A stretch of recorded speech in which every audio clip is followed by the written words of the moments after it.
السلام علیکم ورحمۃ اللہ وبرکاتہ۔ معزز سامعین کرام، دین کے بنیادی عقیدے تین ہیں۔ پہلا عقیدہ توحید ہے، دوسرا عقیدہ رسالت ہے، اور تیسرا عقیدہ معاد ہے۔ توحید، لا الہ الا اللہ، اللہ ہی معبود ہے، ان کے علاوہ کوئی معبود نہیں۔ باطل مذاہب صرف اللہ کو معبود نہیں مانتے، اللہ کے علاوہ کو بھی معبود مانتے ہیں۔ عیسائی اللہ کے علاوہ بیٹے کو اور پاکیزہ روح کو بھی معبود مانتے ہیں۔ ہندو اللہ کے علاوہ بے حساب معبود مانتے ہیں۔ یہودیوں کا ایک فرقہ حضرت عزیر علیہ السلام کو اللہ کا بیٹا کہتا ہے، اور مسلمانوں میں بھی ایسے لوگ ہیں جو قبروں کے سامنے سجدے کرتے ہیں، طواف کرتے ہیں اور قبر والوں سے مرادیں مانگتے ہیں۔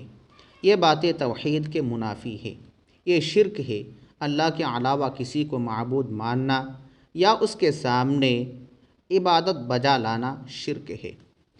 محترم سامعین کرام، دوسرا عقیدہ رسالت ہے۔ رسالت کے معنی ہے بھیجنا۔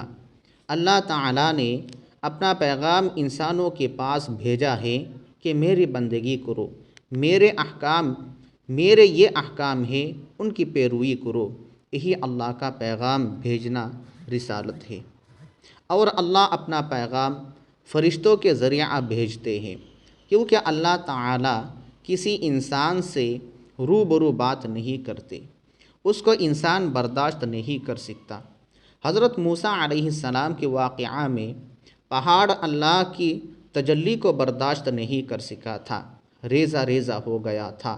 بس انسان تو پہاڑ سے کمزور ہے، وہ تجلی کیسے برداشت کر سکتا ہے؟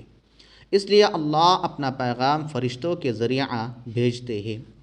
فرشتے انسانوں کی اصلاح کا کام کرے، ایسا نہیں ہو سکتا۔ فرشتے اللہ کا پیغام انسانوں میں کسی انسان کو پہنچاتے ہیں۔ اللہ انسان کو رسول بناتے ہیں، رسول اللہ کا یہ پیغام انسانوں تک پہنچاتا ہے۔ محترم سامعین کرام، پھر جب رسالت کے عقیدے کی تفصیلات سامنے آئی تو ایک عقیدے کے 4 عقیدے بن گئے۔ نمبر 1، پیغام بھیجنے والے اللہ پر ایمان لانا۔ نمبر 2، جن کے ذریعہ پیغام بھیجا گیا یعنی فرشتوں پر ایمان لانا۔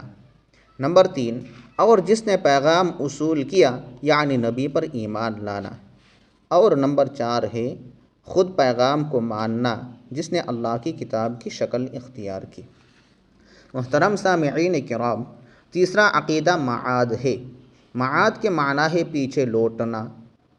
یہ دنیا جو چل رہی ہے اس کا آخری دن ہے۔ اس آخری دن میں تمام حیوانات پہلی مرتبہ سور پھونکنے پر ختم ہو جائیں گے، پھر 40 سال کا وقفہ گزرے گا۔ اس کے بعد اللہ تعالیٰ ایک بارش برسائیں گے جس کے اثر سے تمام حیوانات کے بدن زمین سے اگ آئیں گے، جیسے برسات میں زمین سے گھاس اگ آتی ہے۔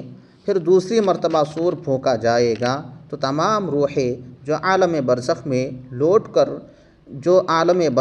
ہے لوٹ کر اس دنیا میں آئے گی اور اپنے اپنے جسموں میں داخل ہو جائے گی۔